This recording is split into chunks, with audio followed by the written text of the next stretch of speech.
رسول اللہ صلی اللہ علیہ وآلہ وسلم نے سوال کیا، کیا تم لوگوں کو معلوم ہے کہ مفلس کسے کہتے ہیں؟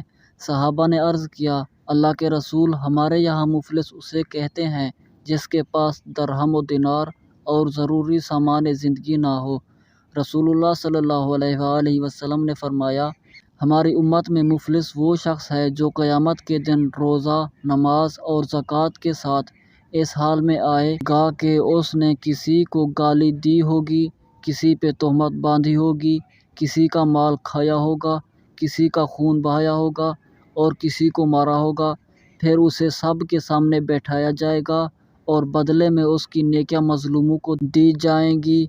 اگر اس کے ظلموں کا بدلہ پورا ہونے سے پہلے اس کی نیکیاں ختم ہو جائیں گی تو مظلوموں کے گناہ لے کر اس پر رکھ دیے جائیں گے اور اسے جہنم میں ڈال دیا جائے گا۔ جامع ترمذی، حدیث نمبر 2418۔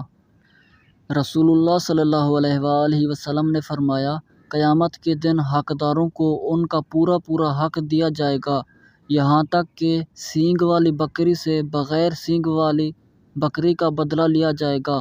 جامع ترمذی، حدیث نمبر 2420۔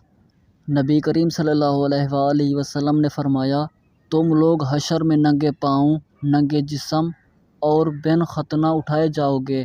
پھر آپ نے اس آیت کی تلاوت کی، جیسا کہ ہم نے پیدا کیا تھا پہلی مرتبہ، ہم ایسے ہی لوٹائیں گے۔ یہ ہماری طرف سے ایک وعدہ ہے جس کو ہم پورا کر کے رہیں گے۔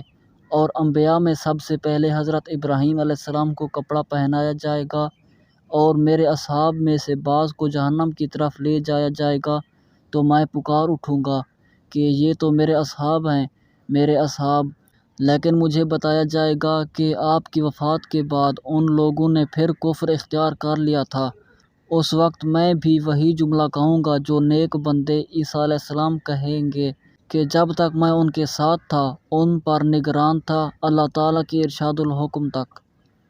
صحیح بخاری، حدیث نمبر 3349۔ نبی کریم صلی اللہ علیہ وآلہ وسلم بیت اللہ میں داخل ہوئے تو اس میں حضرت ابراہیم اور مریم علیہ السلام کی تصاویریں دیکھی۔ آپ نے فرمایا کہ قریش کو کیا ہو گیا، حالانکہ انہیں معلوم ہے کہ فرشتے کسی ایسے گھر میں داخل نہیں ہوتے جس میں تصاویریں رکھی ہوں۔ یہ حضرت ابراہیم علیہ السلام کی تصویر ہے اور وہ بھی پانسا پھینکتے ہوئے۔ صحیح بخاری، حدیث نمبر 3351۔